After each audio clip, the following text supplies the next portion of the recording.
ओम विष्णु पादाय कृष्णा पृष्ठाय भूतले श्रीमते भक्ति वेदांत स्वामी नामिने नमस्ते सरस्वती देवी गौरवाणी प्रचारिणे निर्विशेष शून्यवादी पाश्चात्य देशतारिणे। जय श्री कृष्णा चैतन्य प्रभु नित्यानंद श्री अद्वैत गदाधर श्रीवासादि गौर भक्तवृंद। हरे कृष्णा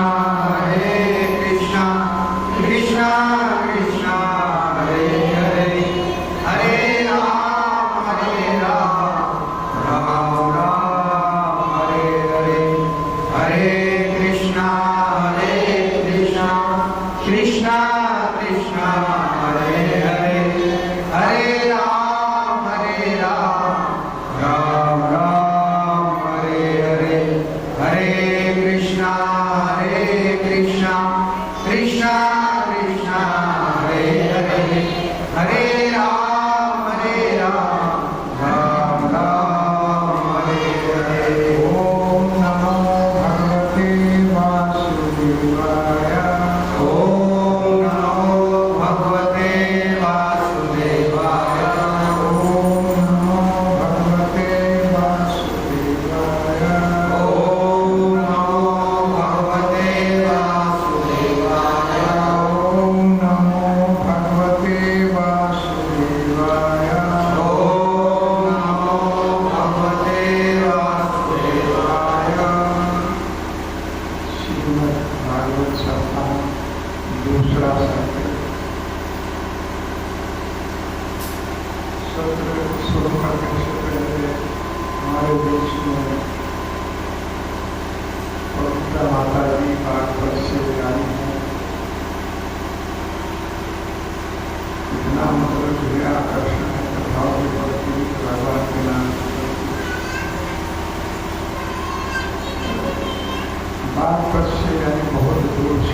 भागवत स्कंद 7 अध्याय 5 श्लोक नंबर 5।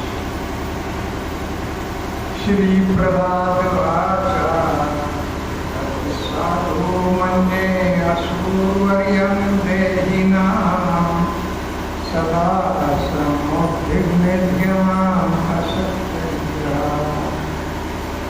विद्वातं पातं ग्रहं अंधकूपं परम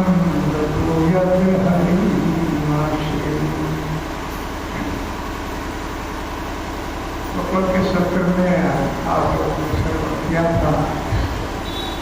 युधिष्ठिर महाराज ने प्रश्न किया था कि प्रहलाद महाराज जो 5 वर्ष के बालक हैं तो भगवान की भक्ति में दृढ़ हैं, साधु हैं,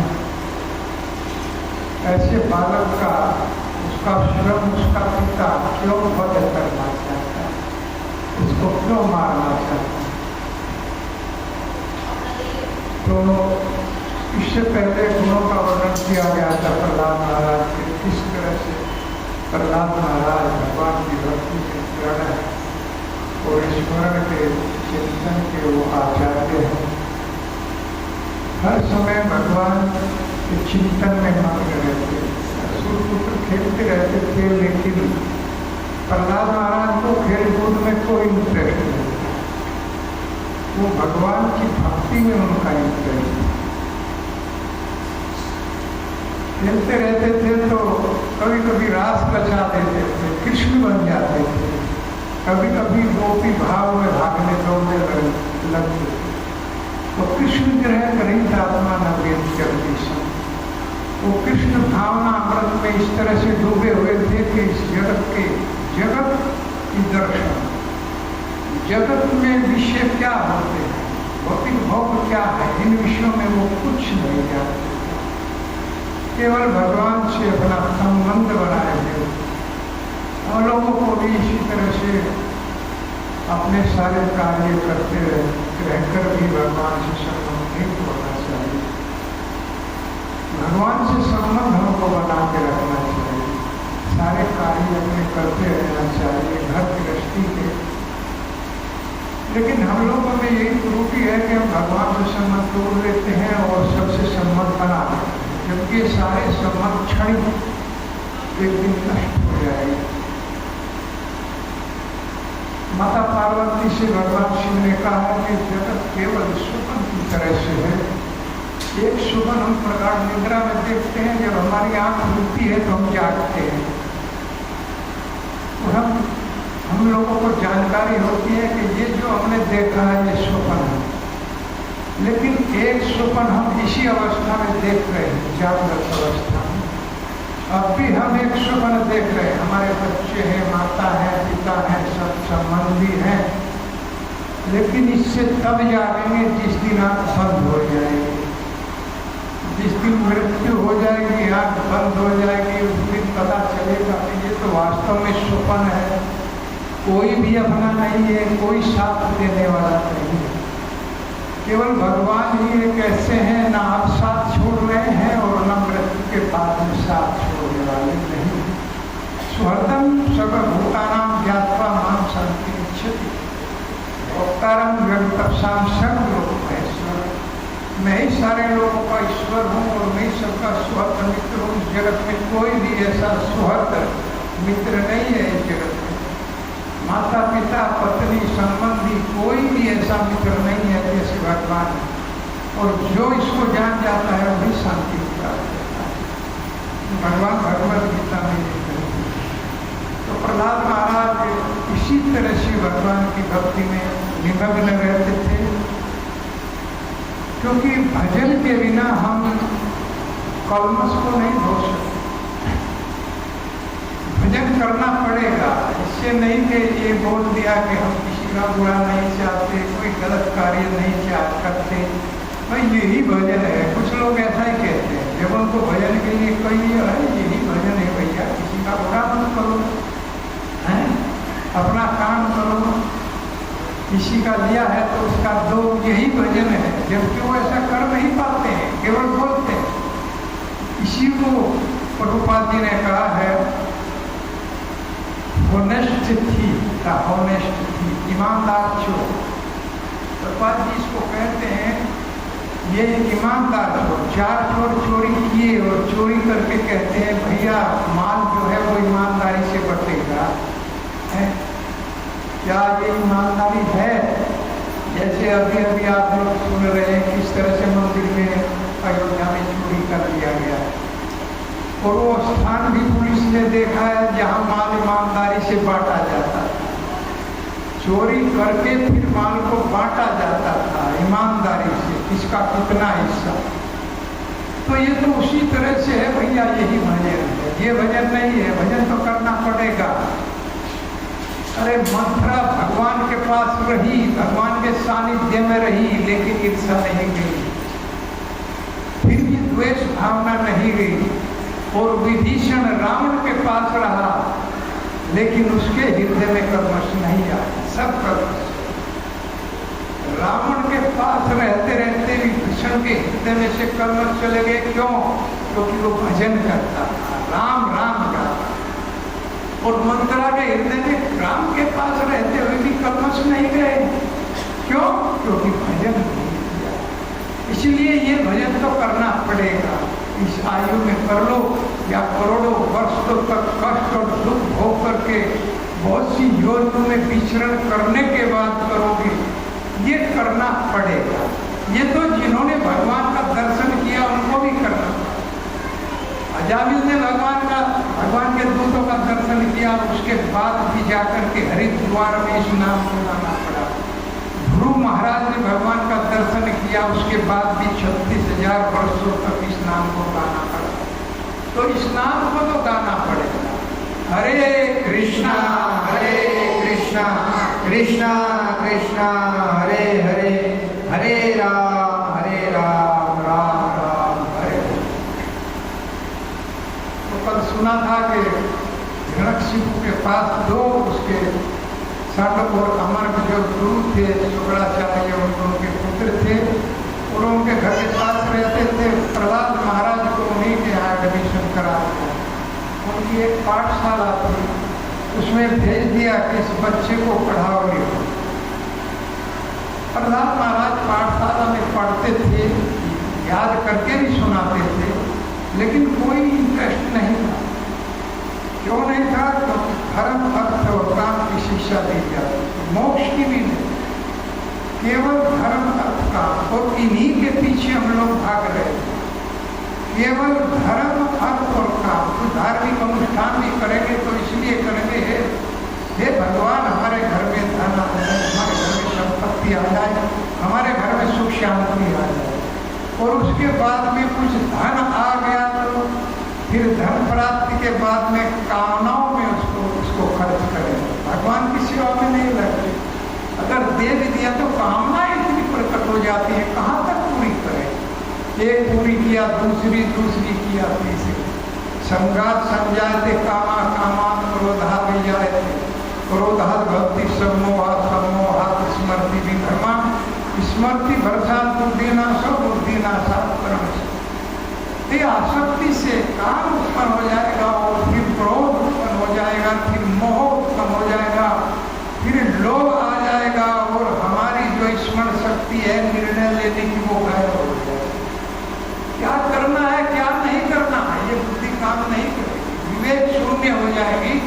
तो फिर जीव अधम पाप में गिर जाएगा, अधम योनियों में चला जाएगा, क्योंकि बुद्धि के नष्ट होते ही वो अधम योग के चला जाएगा। और बुद्धि कैसे आती है? बुद्धि को प्राप्त करने के लिए सत्संग करना पड़ेगा। जैसे आप लोग अब आए हैं तो ये एक सत्संग हो रहा है।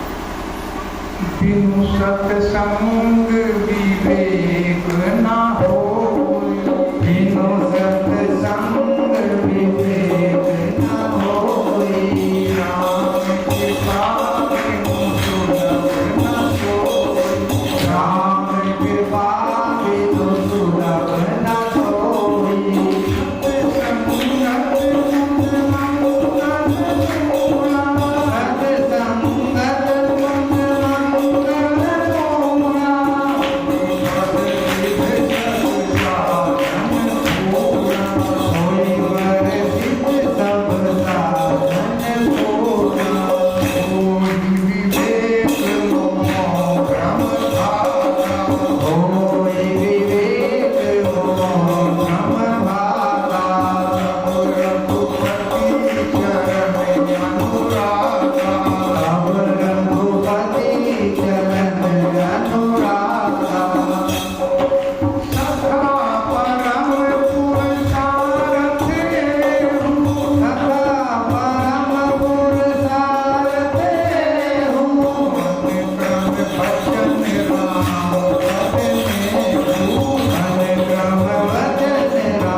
भगवान कहते हैं मैं अपने भक्तों को बुद्धि देता हूँ जिससे वो मुझ तक पहुँच सके, उनको रास्ता बताता हूँ। तो बुद्धि आती कैसे? जब भगवान का सत्संग हम लोग करें, तीनों सत्संग विवेक ना हो। सत्संग के बिना बुद्धि नहीं आती और राम की कृपा के बिना सत्संग नहीं मिलता है। बहुत बड़ी बात है। आप लोगों के ऊपर राम की कृपा है, जो यहाँ कथा हो रही है और आप लोग सत्संग में आए हुए, तो राम की कृपा जिस पर होगी वही सत्संग में आएगा। और यही वास्तव में एक फल है। और साधन सब फूल के बराबर बताए गए। और हो ही विवेक मोह भ्रम नारा, जैसे ही बुद्धि विवेक से युक्त हो जाती है तो मोह भ्रम चला जाता है। और सबसे बड़ा परमार्थ यही है, हे सखा, कि मन कर्म वचन राम, मन को कर्म को और वचन को भगवान राम के चरणों में अर्पित कर देना चाहिए, भगवान कृष्ण के चरणों में अर्पित कर देना चाहिए। और ये होगा सत्संग से। तो इस तरह से सत्संग कितना महत्वपूर्ण है। बिना सत्संग के भजन छूट जाता है। बीच बीच में सत्संग होते रहना चाहिए। तो आगे बता रहे हैं नारद जी कि एक बार की बात है कि प्रहलाद महाराज पाठशाला में जाने के लिए तैयार हो रहे थे। तो उसी समय माता पयोट के आदमी सजा करके पाठशाला के लिए तैयार किया था। तो उसी समय हिरण्यकशिपु महल में आ गए। उनके जो पिता थे वो महल में आ गए और उन्होंने बच्चे को गोद में उठा लिया। गोद में उठा करके उनका सर सूंघा, प्रेम करने लगे और पूछ लिया प्रेम बस के बेटा कोई पाठशाला में अब तक जो भी तुम्हारा सब्जेक्ट हो, जो भी सबसे अच्छा सब्जेक्ट है उसके संबंध में कुछ सुनाइए, जो आपने अपने गुरुओं से सीखा है तो उसके संबंध में बताइए। तब प्रहलाद महाराज कहते हैं, श्री प्रहलाद वाच, श्री प्रहलाद महाराज ने कहा तत्साधु अन्य असुरवर्यम देहिना सदा समुद्धिग्न ध्यान असत्गिरा विद्वातम पातम ग्रहण रूपम परम भद्रो यद हरिमाश्रय। हे असुर श्रेष्ठ, हे पिताजी, मेरा मानना है कि सबसे श्रेष्ठ है कि जो देहधारी जीव है वो असत ग्रह में पड़ा हुआ है, तो उसको चाहिए कि वनम व्रतो यदहारी माश्रय, क्योंकि इससे बुद्धि चिंताग्रस्त बनी रहे। इस ग्रस्त के अंदर बुद्धि सदैव चिंताग्रस्त रहती है।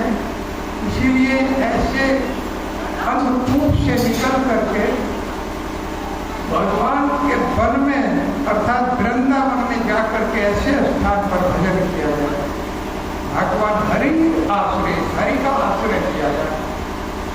लेकिन आजकल तो वन तो है नहीं और वृंदावन में हम लोग सबके लिए पॉसिबल नहीं है कि हम लोग वृंदावन में रहे, अपना घर गृहस्थी का भी हम लोग काम करना है। तो वैष्णव लोग बताते हैं कि ऐसे लोगों के लिए नाम ही धाम बना देता है।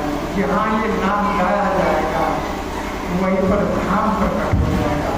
अगर हम अपने घर के अंदर भी भगवान का नाम का 16 माला जब भगवान की सेवा पूजा करते हैं तो समझिए वृंदावन प्रकट हो गया है।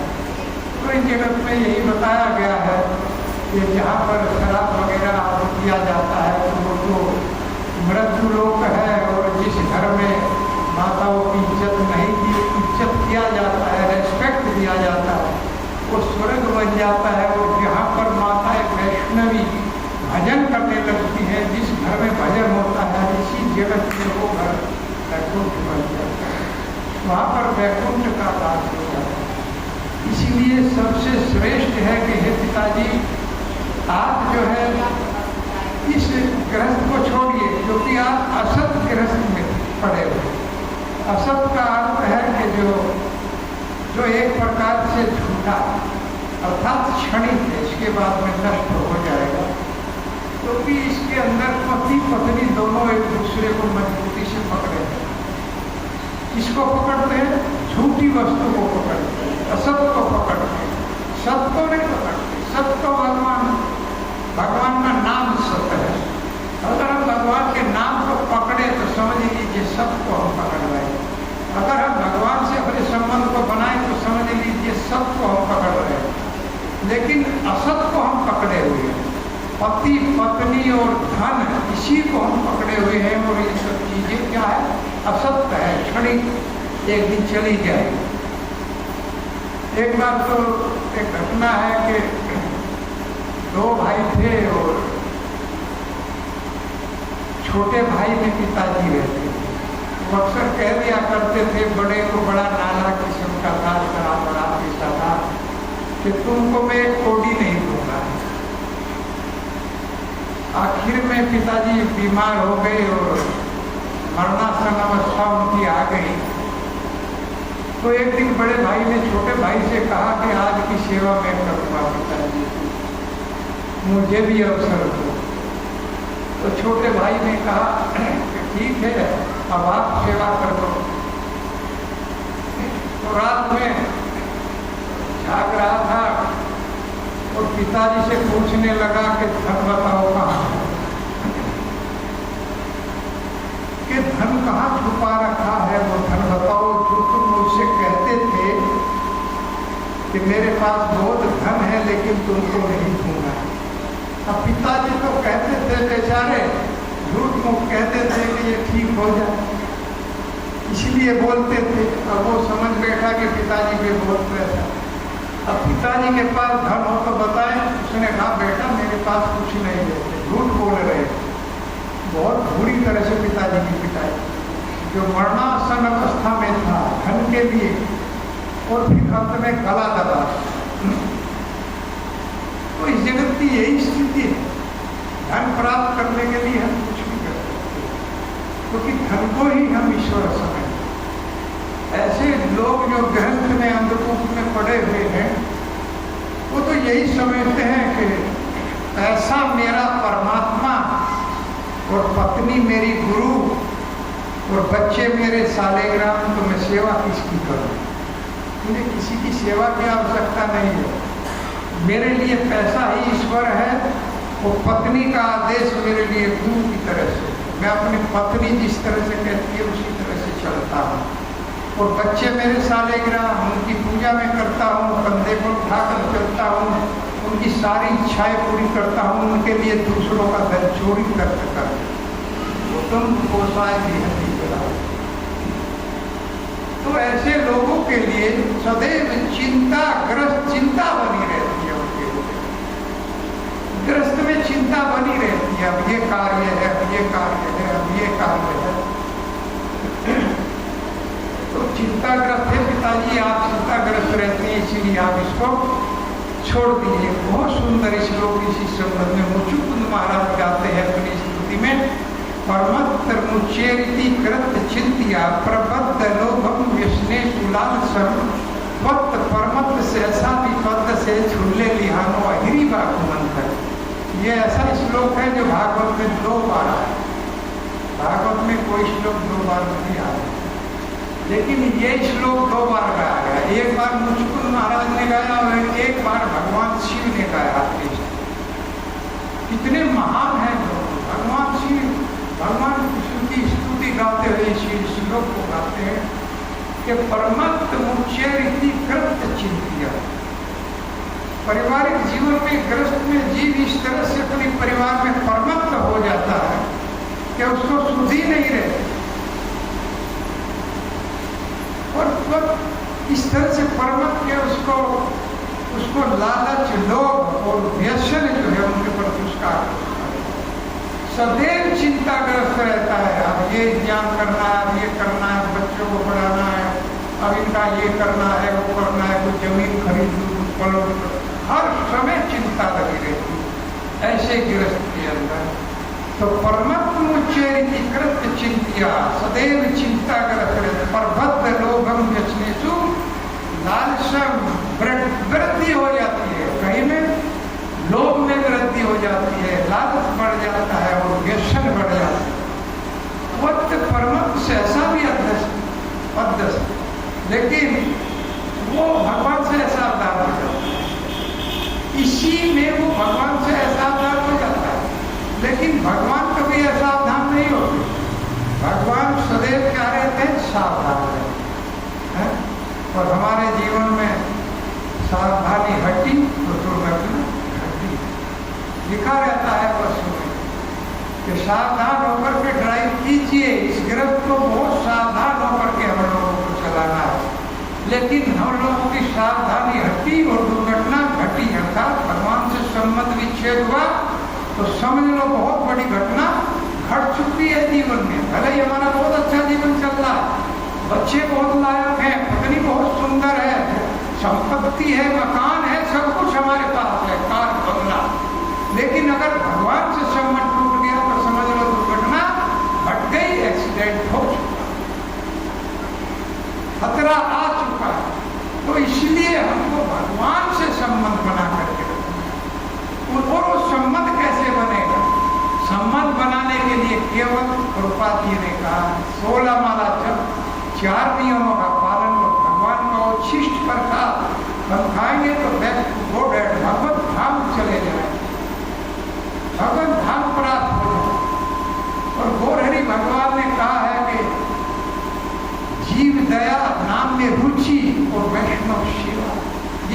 बात अगर हम अपनाएंगे तो मैं भगवत धाम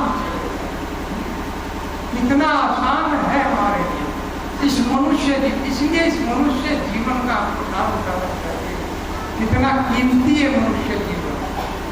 इतनी बार अनेक योनियों में कितना बड़ा लंबी अवधि एक योनि में होती है, तो उन योनियों में बड़े कष्ट रहते हैं। उनको अगर हमें स्मरण नहीं होता, हम लोगों को पीछे हम भोग करके आए हैं, अगर वो स्मरण हो जाए तो तुरंत भजन में आते हैं। लेकिन हमको लगता है कि ऐसे ही हमारा जीवन चलता रहे, हमारी तो कभी मृत्यु भी नहीं आएगी। हमारी मृत्यु कभी आएगी हम ये सोचते रहते हैं, लेकिन मृत्यु जन्मवताम वीर देहिने से जायते अब आप सद अंतेवा मृत्यु में प्राणना ध्रुवा। सुखदेव गोस्वामी कहते हैं परीक्षित महाराज से कि हे वीर, अब जो है ये मृत्यु जो है प्रत्येक व्यक्ति की निश्चित है, वो आज आ जाए या 100 वर्षों के बाद या इसी क्षण आ जाए, कभी भी मृत्यु आ जाए। सबकी शाश्वत मृत्यु है, वो आएगी, कभी भी झपट्टा मार सकती है। क्यों? सहज आए थे जब जीव अर्थात जन्म होता है गर्भ के अंदर, जब जीव आता है उसी समय उसकी मृत्यु जन्म लेती है, उसी के साथ में उसका भी जन्म हो जाता है और वो कभी भी उस पर झपट्टा मार सकती है। इसीलिए हे पिताजी, चिंताग्रस्त नहीं रहना है और आपको वर में जाकर के भजन करना है। लेकिन भगवान सदैव सावधान रहते हैं जीव के प्रति, वो आलस्य नहीं करते हैं। पद परमत सहसा भी पद से झूले निहानो अहिरी बाबू मंत्र कहा गया है कि जिस प्रकार से चूहा ऐसा दान रहता है और अपना घर बनाता रहता है, एक घर से संतुष्ट नहीं होता, एक घर बनाएगा, दूसरा बनाएगा, तीसरा बनाएगा, उसी में लगा कहता है कि आइए मेरी बीवी, मैं बहुत व्यस्त हूँ इस समय में। यही प्रकृति मनुष्य की भजन के लिए अगर उसको कहा जाए तो कहेगा कि मेरे पास समय नहीं। प्रभात जी से वो कहते हैं नो टाइम ए करोड़ बिजी जॉब कामन में। सामान्यतः मनुष्य को एक बीमारी है, तो वो है कि मेरे पास समय नहीं।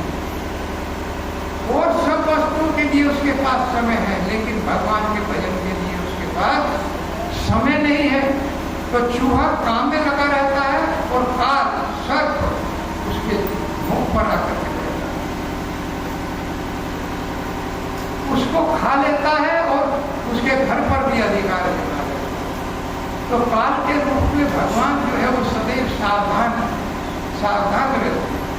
इसलिए समझना चाहिए कि मृत्यु जो है वो हमारे बहुत पास है, कोई दूर नहीं है। ये नहीं समझना चाहिए अभी हम युवा है, अभी हमारी मृत्यु नहीं आएगी, वो कभी भी आ सकती है, किसी भी क्षण में आ सकती है। लेकिन हम लोग इस मृत्यु को भूल जाते हैं। अगर कोई इसको याद करे तो तुरंत भजन में लगेगा। परीक्षित महाराज को बताया गया कि 7 दिन के बाद मृत्यु हो जाए, तो उपाय ढूंढने लगे। उनकी भक्त इतना उपाय ढूंढा, पूछा कि भैया कोई साधन ऐसा बताओ जो 7 दिन के अंदर में मुक्त हो। बड़े बड़े ऋषियों के पास गए, उनसे पूछा, तब बताया कि श्रीमद् भागवत का श्रवण, कोई श्रेष्ठ साधु भगवान की लीला को गाए, भागवत कथा करे और उस कथा का आप श्रवण करो तो आप जो है इसी 7 दिन के अंदर। और वही हुआ। सुखदेव महाराज ने कथा कही और परीक्षित महाराज ने उस कथा को सुना। जैसे यहाँ पर नारद जी इस कथा को बोल रहे हैं और युधिष्ठिर महाराज और अन्य बहुत बड़े बड़े साधु आए हुए हैं, सब इस कथा का श्रवण करो। तो ये कथा है बहुत शक्तिशाली। आगे कहते हैं कि वनम गतो यद हरि मां से, आप वन में जाइए और हरि का आश्रय। तो हरि अर्थात भगवान का आश्रय लेंगे तो हरि एक चोर, हरि हरण करने वाले, अर्थात जो हमारे पापों का चोरी कर देते। लेकिन हम केवल भगवान को यही तक जानते हैं। कहाँ तक जानते हैं? कि भगवान को गोपियों के वस्त्र चुराते थे, भगवान को माखन चुराते थे, लेकिन ये भूल जाते हैं कि जो वस्त्र हरण करने वाला है वो वस्त्र को बढ़ाना नहीं आता। इस तरह से द्रौपदी का वस्त्र भगवान ने बढ़ाया कि 10,000 हाथियों का बल रखने वाला तो सब मूर्छित हो गया। लेकिन वस्त्र समाप्त नहीं हुआ, इतना वस्त्र भगवान ने बढ़ाया। गोपाल जी ने एक बहुत सुंदर उदाहरण दिया। एक किसान ने एक मुर्गी को पाल दिया अपने घर का जीवन यापन करने के लिए, क्योंकि मुर्गी एक अंडा रखते थे। अब उस अंडे को बेच करके वो किसान अपना गुजारा करता। एक दिन किसान ने सोचा कि अंडा तो पिछले भाग से मिलता है और अगले भाग से मुंह से मुझको इस मुर्गी को खिलाना पड़ता है, खर्चा बहुत होता है। अगर मैं ये अगला भाग समाप्त कर दूं तो खर्चा बच जाएगा, मेरी और आमदनी बढ़ेगी। तो उसने मुर्गी की गर्दन को काटा, तो क्या उसको अंडा मिल जाएगा? अगर हम भगवान को यहीं तक जाने कि केवल वो चोर हैं, तो क्या हमें भक्ति मिल जाएगी? अरे कैसे चोर है? चोर हैं, उन चोरी की लीलाओं को हम गा करके मुक्त हो सकते हैं, ऐसे चोर है। भगवान ऐसे चोर नहीं है, वो अपनी संपत्ति को चुराते हैं। उन चोरी की लीलाओं को गा करके जीव पार हो सकता है। एक भक्त तो यहाँ तक कहते हैं कि हे प्रभु, आप वास्तव में इतने बड़े चोर हैं, लेकिन चोरी कर कर छिपने के लिए क्या चाहिए? अंधकार चाहिए। तो मेरे हृदय में अंधकार ही अंधकार है, प्रकाश है ही नहीं, क्योंकि मैं पतित हूँ, पापी हूँ, इसलिए मेरा हृदय तो अंधकार से छाया हुआ है। आप आओ और मेरे हृदय में आकर के बस जाओ, कोई आपको ढूंढ नहीं पाएगा। कितना सुंदर है। कहते हैं हे प्रभु, आप मेरे हृदय में आ जाओ, क्योंकि मेरे हृदय में बहुत अंधकार है। विसर्जामि हृदयं निजस्य साक्षात् हरि वसाभि हितो अपि भोग नासा प्रणिया रसनिया धरता गृण पद्मा से भक्ति भगवत प्रदान। ये सर्वश्रेष्ठ भक्त का लक्षण है। उच्च कोटि के भक्त का लक्षण है। वो कहता है कि मेरे हृदय में भगवान आ जाए, और भगवान ऐसे भक्तों के हृदय में चले जाते हैं। विसर्जामि हृदय में जैसे साक्षात् हरि, भगवान ऐसे भक्त के हृदय को कभी छोड़ते ही नहीं है, त्यागते नहीं है। क्यों? और रहते हुए क्या करते हैं? अभोग पाप जो हृदय में है वो सारे नष्ट कर देते। इसीलिए कह रहे हैं कि मेरे हृदय में आ जाओ, बहुत पाप है मेरे हृदय के अंदर। प्रभु, आप तो चोर है, निकाल की आपको आवश्यकता है, आपको कोई ढूंढ नहीं पाएगा, मेरे हृदय में समा जाओ, मेरे हृदय में आ। तो भगवान कहते हैं कि ऐसे भक्तों के हृदय में चला जाता हूँ तो फिर उनको नहीं छोड़ता। पर्णिया रश्मिया धरता गृह पद्मा, क्योंकि वो भक्त प्रेम रूपी रस्सी से मेरे चरणों को बांध देता, मुझे हिलने नहीं देता। प्रेम रूपी रस्सी से मैं बंध जाता हूँ और उसके हृदय को मैं कभी छोड़ नहीं पाता। से भक्ति भगवत प्रधान उगता, वो श्रेष्ठ वैष्णव,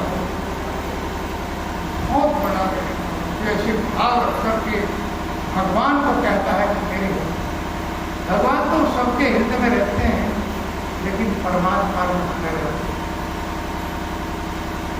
और हम लोग उनकी अनुभूति कर ही नहीं पाते कि भगवान हमारे हृदय। लेकिन जब भक्त बन जाता है तो उसके हृदय में भगवान उसी रूप में प्रकट हो जाते हैं जिस रूप में वो चाहता है। तो जिस रूप कोई लड्डू गोपाल की सेवा करती है माताएं, तो लड्डू गोपाल के रूप में हृदय में प्रकट हो जाता है।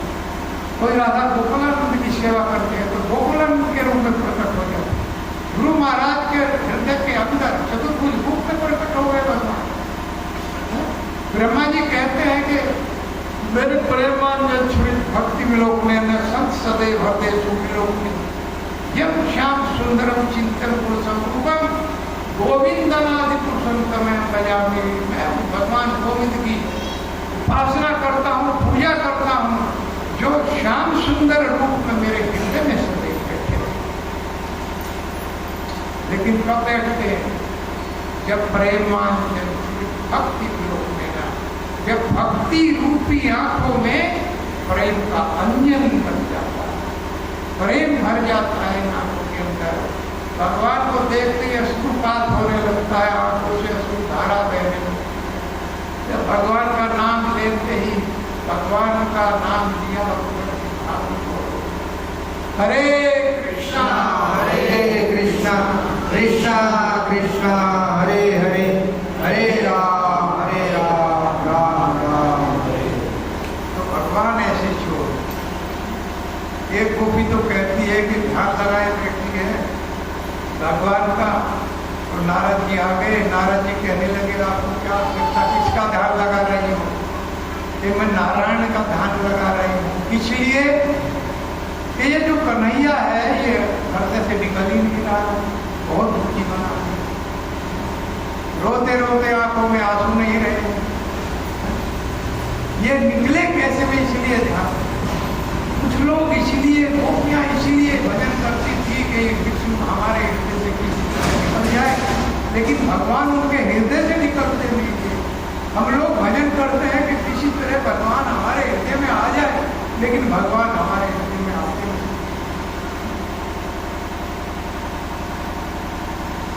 इसीलिए नहीं आते हैं कि कुछ न कुछ मतलब रूपी दोष होंगे बना रहता है।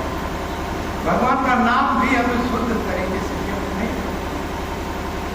और बाजी तीन स्थिति नाम जप की बता है, एक है नाम अपराध, एक है नाम आभास, और एक है शुद्ध नाम।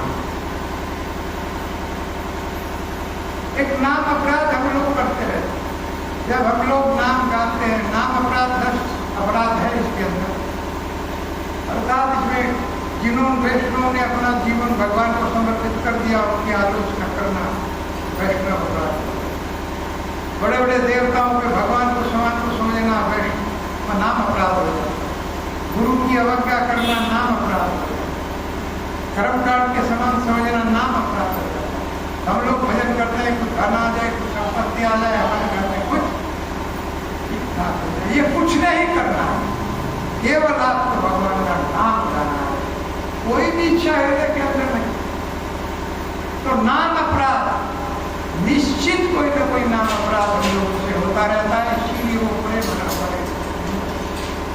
दूसरा है नाम आभास। नाम आभास से मुक्ति मिल सकती। नाम अपराध से क्या होता है? दुख मिलते हैं। हम नाम जब करते रहते हैं, कभी ये हो गया, कभी वो। नाम अपराध से दुख मिलेगा, नाम आभास से मुक्ति मिल जाएगी। निश्चल भाव से हमको नाम का कोई ज्ञान भी नहीं है। अचानक जैसे अजामिल, आप लोग सुनते अजामिल की कथा कि किस प्रकार से अजामिल ने एक निश्चल भाव से भगवान का नाम पुकारा, नारायण नाम, अपने पुत्र को बुला रहा था। जब भगवान नहीं जानते कि अपने पुत्र को बुला रहा, लेकिन नाम भगवान का, और उस भगवान के नाम की वो कीमत भी नहीं जानते, इसलिए वो मुक्त हो गया। तो नाम आभास से मुक्त कर देता है, लेकिन मुक्ति भी कोई बहुत श्रेष्ठ अवस्था नहीं। अजामिल फिर भजन करके गोलोक धाम गया, हरिद्वार में जाकर के भजन करना पड़ा। मुक्ति की अवस्था भक्त लोग नहीं मानते, मुक्ति के लिए वो प्रयास नहीं करते हैं भक्त लोग, क्योंकि मुक्ति में ना ऊपर जा पाएगा ना नीचे आ पाएगा, बीच में लटक जाएगा, तीसरों की तरह। इस जगत में नहीं आ सकता, कृष्ण प्रेम प्रकट नहीं हो, इसलिए ऊपर नहीं जा सकता। अरे उससे तो अच्छी है कि नरक की अवस्था अच्छी है, नरक में जाने के बाद फिर ये जगत तो मिलेगा, लेकिन न कभी भगवान का भजन करके भगवान का प्रेम मिलेगा। और शुद्ध नाम, जब हम शुद्ध नाम करेंगे तो कृष्ण प्रेम प्रकट हो जाएगा, उसे कोई नहीं रोक सकता। शुद्ध नाम से भगवान का प्रेम प्रकट हो जाएगा। हरे कृष्णा कृष्णा कृष्णा हरे हरे, हरे राम राम राम हरे। भजो रे मन श्री नंद नंदन, अभय चरणारविंद रे। भजो रे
Hare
संसार रूपे पतितम विषय मुसिते क्षण ग्रस्तम काला दीना जगता तो अन्य प्राप्त भीष्म।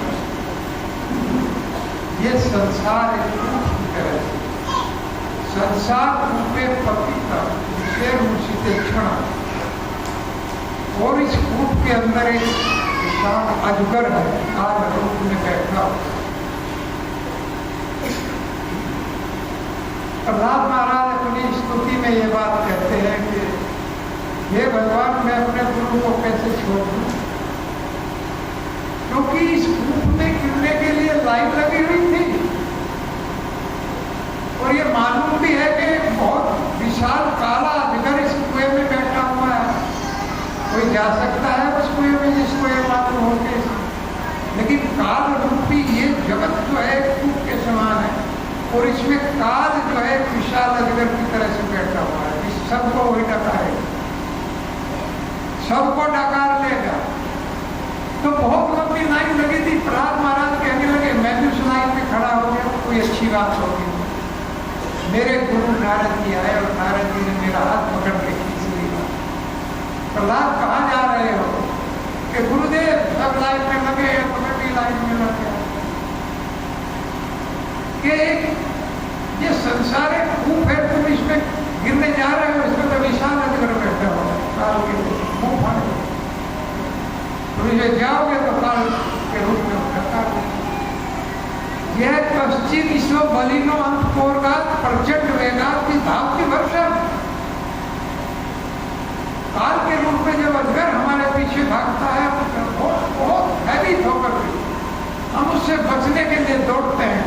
अगर कोई उस समय भी भगवान को स्मरण कर ले तो तब भी भगवान रक्षा कर देते, इतने दयालु। लेकिन कब आएगी ये अवस्था, कौन ले पाएगा अंत समय में? किसी के नाम ये याद आएगा, क्योंकि जब हम इस नाम को गाएंगे तभी तो याद आएगा। अंत समय में कैसे याद आ जाए? राजा में की तरह से विकर्ष तो अंतर हृदय दासपति में खा जाए। अजामिल के हृदय में बैठे हुए उसको बचा लिया, हृदय से खींच रहे थे यमराज के दूत, लेकिन भगवान के दूत प्रकट हुए उसको बचा लिया। सर अजामिल की तरह से हम लोग नहीं है कि हमारे अंत समय में याद आए, बड़े बड़ों की याद नहीं है। जन्म जन्म मुनि जतन कराई,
जन्म जन्म मुनि जतन कराई,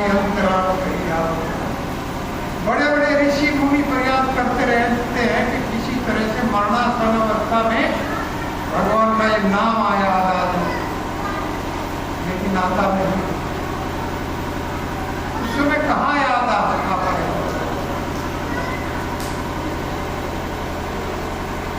जासु नाम बल शंकर काशी देत सभई संगति अविनाशी, जिसके नाम के बल पर शंकर जी को काशी में मुक्ति का अवसर प्रदान किया।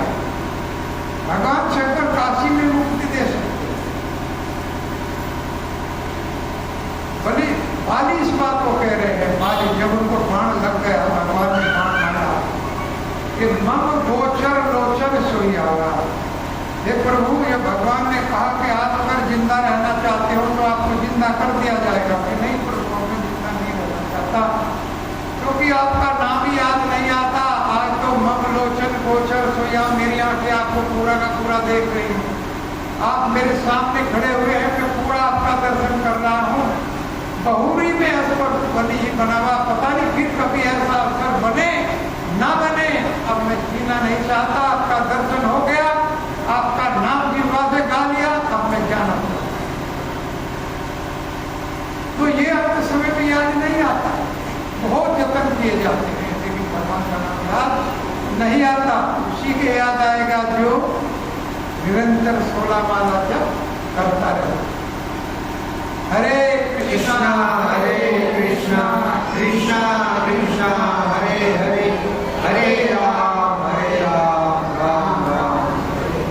श्री नारद वाचा श्रुत्वा पुत्र गिरोदेत्य परमपक्ष समाहिता, जहास बुद्धिर्बाला नाम विद्यते पर बुद्धि।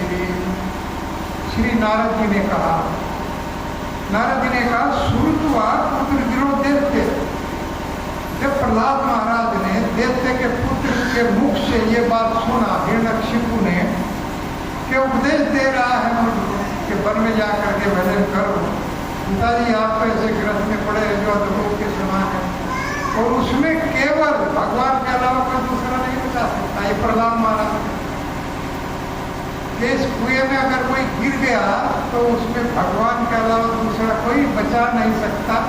ग्रस्तम काला हिना जगता को अन्यत्र तुम ईश्वर हे प्रभु, आपके अलावा उसमें से कोई नहीं निकाल सकता। गुरु ओ भगवान विषय मूषित क्षण, अर्थात समस्त विश्व से मुक्त होना पड़ता तो गुरु बचा देता है।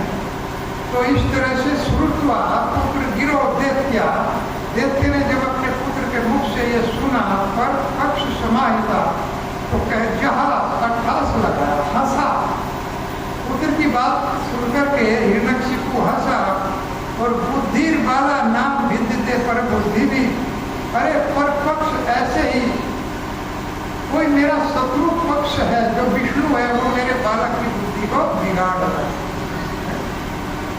मेरे बालक को बिगाड़ रहा है। इसलिए कोई ऐसा शत्रु है जो मेरे पुत्र की बुद्धि को बिगाड़ रहा है। तो इस तरह से सम्यक हार्यताम बालो गुरु देहे दुजाति भी विष्णु पक्षे प्रकृति छेद विद्य तस्य धीर्यता। कह रहे हैं कि अपने जो षड और अमर थे उनको आदेश दिया, इसको क्या आप लोग सिखा रहे हैं, ध्यान रखिए जरूर। उन्होंने कहा कि हमको सिखा दे रहे थे महाराज, हमको इसको कोई सिखा हमने नहीं सिखाई है। तो फिर ध्यान रखिए कोई ना कोई भगवान का जो विष्णु का जो भक्त है, भगवान को नहीं कहता, विष्णु पक्ष का कोई व्यक्ति जरूर आता है जो इसको उपदेश कर रहा है। आप अपनी पाठशाला के चारों तरफ में क्या कीजिए, सैनिक लगा दीजिए, जितने सैनिक चाहिए वो दूंगा। आप पाठशाला के चारों तरफ सैनिक लगा दीजिए, कोई विष्णु पक्ष का आदमी नहीं आना चाहिए। जरूर नारद जी आते होंगे, कोई किसी अपने आदमी को यहाँ भेजते हैं आप लोगों को, आपके प्रहलाद महाराज को जो उपदेश देता है। तो ये हम लोग भी वास्तव में ऐसा ही करते हैं। हम लोग भी नहीं चाहते कि हमारा बच्चा कोई भगवान का भक्त बन जाए। अगर कोई बच्चा माला करने लगता है तो उसको छुड़ाने का प्रयास करते हैं। हम चाहते हैं हमारा बच्चा पढ़ करके कलेक्टर बन जाए, एसपी बन जाए या कोई बड़ा आदमी बन जाए, लेकिन वो बनेगा वही जो भगवान चाहे। आपके प्रयास से कुछ होने वाला नहीं है, हमारे प्रयास से कुछ होने वाला नहीं। ये ठीक है कि उपदेश करना चाहिए, बच्चों को अच्छी शिक्षा देनी चाहिए। ऋषभ देव भगवान अपने पुत्रों को डेली उपदेश देते थे, उनको उपदेश की कोई आवश्यकता नहीं। 100 पुत्र थे, 100 के 100 इतने योग्य थे कि उनको कोई उपदेश की आवश्यकता नहीं थी, लेकिन फिर भी वो डेली उपदेश देते। इसीलिए बच्चों को उपदेश देना चाहिए, लेकिन ये नहीं कि भजन से उनको रोकना चाहिए, भजन पे लगाना चाहिए। 2 माला 4 माला बच्चे को बताना चाहिए कि बेटा भजन करो, उससे बुद्धि शुद्ध शुद्ध होगी, आपका बच्चा सुरक्षित हो जाएगा, उसके अंदर भगवान का भावना, कृष्ण भावना प्रकट होगा। तो ये करना चाहिए, बच्चे को हटाना नहीं चाहिए। तो यही कहा है कि जरूर कोई भगवान का भक्त होता है, बच्चा मंदिर जाने लगता है तो वहाँ से उसको हटा दिया जाता है, मंदिर में आने लगता है वहाँ से हटा दिया जाता है। तो मंदिर में क्या है? भौतिक शिक्षा पढ़ो। अरे भौतिक शिक्षा में क्या बनो? तो शिक्षा ठीक है, जरूरी है, लेकिन उसके साथ साथ आध्यात्मिक शिक्षा बहुत जरूरी है, नहीं तो शैतान बन जाए। केवल जो लोग भौतिक शिक्षा प्राप्त करते हैं, आध्यात्मिक शिक्षा प्राप्त नहीं करते, वो शैतान ही बन जाए। नौकरी लग जाएगी तो रिश्वत लेने लगेगी, लूट करके। भले ही कोई उसमें कहे बचपन में पढ़ाया जाता है क्या बनना चाहते हो, कोई कहता है डॉक्टर बनना चाहते हो, कोई लिखता है इंजीनियर बनना चाहते हैं। लक्ष्य क्या है? सेवा। हम डॉक्टर बनेंगे तो सेवा करेंगे, हम इंजीनियर बनेंगे तो सेवा करेंगे, हम एडवोकेट बनेंगे तो सेवा करेंगे। लेकिन क्या बन जाते हैं? एडवोकेट कपड़े उतार देता है, हर बार पूछता है, डॉक्टर कपड़े उतार देता है। जब बिल आता है, हमारे गुरु जी कहते हैं सबसे बड़ा नरक तो अस्पताल है ही, लेकिन जब डॉक्टर का बिल आता है वो सबसे बड़ा नरक है। बड़ा बड़ा बिल बना करके दूर कर क्या, लेकिन भगवान का भजन करेंगे तो वो डॉक्टर फ्री सेवा करेगा, कुछ दिन फ्री सेवा करेगा, कम पैसे में मान जाएगा। जो भगवान का भक्त होगा उसका हृदय पिघल जाए, गर्वित हो जाए। जब भगवान का नाम गाएगा तो अंदर से उसकी भावना आएगी और गरीबों की सेवा। इसलिए भौतिक शिक्षा के साथ साथ आध्यात्मिक शिक्षा बहुत जरूरी है। तो भगवान का नाम बहुत जरूरी है, नहीं तो कितना भी धन एकत्रित कर ले, नरक में ही रखा। एक बार स्वर्ग वालों की और नरक वालों की लड़ाई हो, हमारे चाचा जी ये बात सुनाया करते कि स्वर्ग वालों की और नरक वालों की लड़ाई होगी इसी बात के ऊपर। अब नरक वालों ने कहा कि वकील कहाँ से करोगे, सारे वकील हमारे पास है। स्वर्ग में तो एक भी वकील नहीं है, सारे वकील नरक में जाते हैं, हमारे पास ही सब वकील है। तो आपके पास तो कोई वकील भी नहीं मिलेगा, तो इस तरह से आपके पास तो कोई इलाज करने के लिए डॉक्टर भी नहीं मिलेगा, आपके पास तो दायर करने के लिए कोई पुलिस ऑफिसर भी नहीं मिलेगा। तो ये सब नरक में वास करो, जनता को लूटते कोई काम नहीं, अपना घर भरना चाहते। इसलिए आध्यात्मिक शिक्षा बहुत जरूरी है, भगवान का भजन बहुत जरूरी है। उससे क्या होगा? अपना भी कल्याण होगा और दूसरों की सेवा करेंगे तो दूसरों का भी कल्याण होगा। इसीलिए कह रहे हैं हिंदू कि यहाँ पर जरूर कोई विष्णु का भक्त आता है जो प्रहलाद महाराज को शिक्षा दे। अब यही से देख ली, इस गांव में श्री 3-4 भक्त मुझे लगे कि जो वृंदावन में जाकर के भजन करते, जिन्होंने घर बार छोड़ दिया है, वृंदावन में जाकर के भजन करना, लेकिन घर में रह करके आप लोग भजन कीजिए तो बहुत ही अच्छी बात है। तो विष्णु पक्ष से कोई विष्णु पक्ष का आदमी आता है और चारों तरफ को पुलिस को तैनात कर दिया हिरण्यकशिपु के कोई भी ऐसा आदमी ना पाए। और दोनों षंड और अमर जो उनके गुरु थे उनको डांट लगाए कि आप वचन सिखाते हो, कि हमने कोई ऐसी बात सिखाया, तो सिखाया नहीं था। वो तो माता के गर्भ में ही प्रहलाद महाराज भगवान नारद जी की कृपा से प्राप्त कर दिया था। तो लेकर के दोनों के ठीक आप इसको पढ़ाइए, बच्चे को लेकर के फिर पाठशाला में आ गए दोनों षंड और अमर, और वहाँ आकर के प्रहलाद महाराज से पूछते हैं, वत्स प्रहलाद अग्रम ते सत्यम कथम माँ बक्सा बाला नदी कुतुभ्यम ऐसे बुद्धि विपर्या। बड़े प्रेम के साथ पूछते हैं, बेटा प्रहलाद आपने बात कहाँ से सीखा? हमने तो आपको पढ़ाया नहीं है, ये बुद्धि आपकी जो है विपरीत कैसे हो गई? वो जो बालक पढ़ रहे हैं वो भी सब जो हमने पढ़ाया वो ये वो सुना, लेकिन तुम वो नहीं सुनाते हो जो हमने पढ़ाया। तो तुमने हिरण्यकशिपु को ये कहाँ से अपने पिताजी को बात सुनाई? हमने तो कोई ऐसी बात आपको बताई नहीं है, पढ़ाई नहीं है, और ना ही बालकों ने आपको कुछ बताया। तो फिर कहाँ से ये बात? भद्रम ते सत्यम कथम मामरता, मामरता झूठ मत बोलना, सत्य हमसे कहना। ये कारण जानना चाहा एक तरह से कि तुम्हारी भक्ति कैसे बढ़े। भक्ति को रोकना चाहते। इस जगत में इस तरह के बहुत लोग हैं जो आपको आगे बढ़ना नहीं देखना चाहते।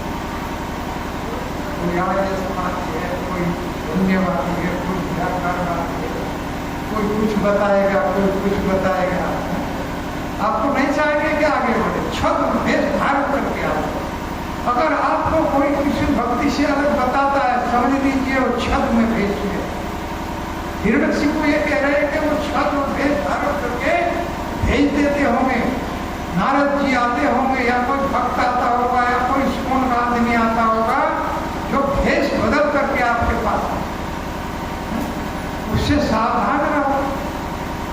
तो ऐसे ही कोई अगर हमें दूसरी कोई बात बताता है, भगवान ये है, निराकार है, यहाँ बर्फ चलेगा, ध्यान लगाओ, तो समझ लो कि वो छद्म भेष धारण करके आपको पद से हटाना चाहता है। उसकी बात पर कोई विश्वास ही नहीं हमको करना है। हमें अपनी गति से आगे बढ़ना है, आगे ही चलते हैं। हमारे आचार्य ऐसे आचार्य गोपाल कृष्ण महाराज दुबई में, पाकिस्तान, मुस्लिम देशों में, बांग्लादेश में छद्म दान, भक्त को भी छद्म दान कर देना चाहिए। भक्त कर लेता, भेष बदल करके प्रचार करते। गोपाल कृष्ण महाराज जी, गोस्वामी जी अपना भेष बदल के एयरपोर्ट पे ड्रेस बदल लेते, पैंट शर्ट पहनी, टोपी लगाई, चश्मा लगाया, और वो भेष बदल करके प्रचार करते। वहाँ पर जाकर के धीरे धीरे प्रचार किया हिंदू आबादी में, और फिर धीरे धीरे सबको लाइन में लगा। इस तरह से भगवान के भक्तों को प्रचार करना चाहिए, चाहे कोई भेष बदलना पड़े, कोई भी भेष हमको धारण करना पड़े, लेकिन भगवान का प्रचार हमको करना। प्रभुपाद जी का डिस्ट्रीब्यूशन होता है। इस तरह से हमको इसमें लगना चाहिए। अरे भेष कौन नहीं बदलता? भगवान भी भेष बदल लेते हैं भक्तों हैं। बलि महाराज की संपत्ति को कैसे हरा? भेष बदल करके तो भगवान ने हरा। छोटा सा भगवान बन गए और जाकर के बलि महाराज से मांग लिया कि मुझे 3 पद होंगे। अपने स्वरूप में नहीं गए, एक ब्राह्मण बालक का भेष बना दिया, वो भी बहुत छोटा बना करके कहा बलि महाराज से कि आप जो है जो यज्ञ कर रहे थे, तो वहाँ पर जाकर के मांग लिया कि मुझे 3 पद भूमि दे दो। अब बलि महाराज हंसे कि छोटा सा भूमि का बच्चा है, बेटा क्या मांग रहे हो? आज तुम इतना मांग लो जो कभी मांगने की आवश्यकता ही ना पड़े, मेरे पास बहुत कुछ है। आज मैं तुम्हें 1 दीप तक दे सकता हूँ, मैं 9 दीप का मालिक, 9 दीप मेरे पास। लेकिन भगवान ने कहा कि मैंने सुना है कि जो आवश्यकता से अधिक मांगता है वो नरकगामी बनता है, इसलिए मुझे ज्यादा नहीं चाहिए, मैं तो 3 पग भूमि चाहिए। भेष बदल करके और 3 पग भूमि। तो इस तरह भगवान भी भेष बदलते हैं, भगवान के भक्त भी भेष बदल लेते हैं, और जो असुर प्रवृत्ति के लोग हैं वो भी भेष बदल लेते हैं। तो इस तरह से ऐसे लोगों से हमें सावधान रहना है, अपनी प्रगति करना है, अपना भजन हमको बनाना है, और भगवान के लिए, भगवान के प्रचार के लिए, भक्त बनाने के लिए चैतन्य महाप्रभु की कृपा हम लोगों पे बने, गुरुपाद जी की कृपा हम लोगों पे बने। भेष बदल बदल करके किसी भी तरह से हमको प्रचार, भगवान भी भेष बदल लेते हैं। तो इस तरह से वक्ष प्रहलाद भद्रम तेज सत्यम कथम महावर्षा, तुम झूठ मत बोलना, सत्य मुझे बताओ, हमें बताओ कि तुम्हारी बुद्धि ये विपरीत कैसे होगी। जो हम लोगों ने पढ़ाया है वो भी आप लोगों ने आपने नहीं पढ़ा, और जो हमने नहीं पढ़ाया वो तुमने पढ़ा, कहाँ से पढ़ा वो हमको बताओ। प्रहलाद महाराज अपनी बात कह करके कि माया की शक्ति का मैंने सुना तो था, लेकिन आज मैंने साक्षात देख लिया कि ये भगवान की माया शक्ति कितनी शक्तिशाली है, कितनी अद्भुत शक्ति है। किस तरह से मैं और मेरे का भाव उत्पन्न कर देती है। ये मेरा है, ये इसका है, ये उसका है। उसाम स्तरीय में पूरी भाव वेतम तयोर मितो हृदय ग्रंथि माहो अतो गृह क्षेत्र सुतात्र वित्तेर जनस्य मोह अयम अहम नमेति। ये कब होती है? ये माया के प्रभाव से स्त्री और पुरुष के बीच में आकर्षण पैदा होता है।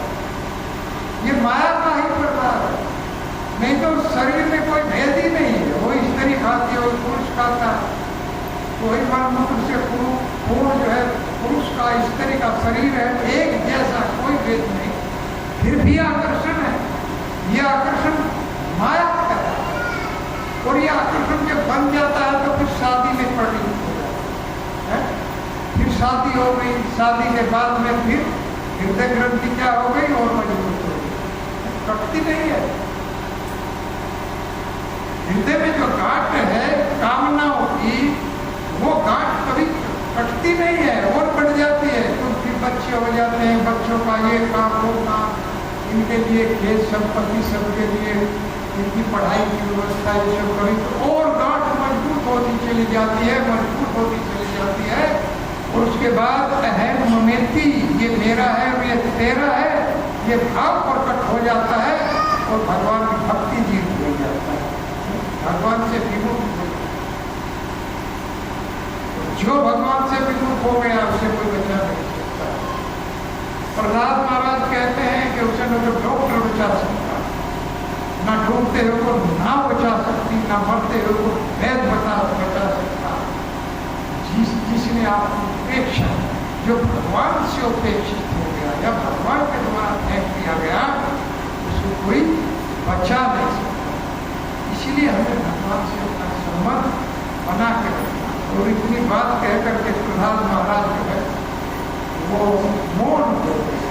जब पता है कि ये मैंने आज साक्षात माया को देख लिया, सुना तो था देव ऋषि नारद जी से, लेकिन आज ये माया मेरे सामने साक्षात प्रकट हो गई, जिसमें मेरा और तेरा का भेद प्रकट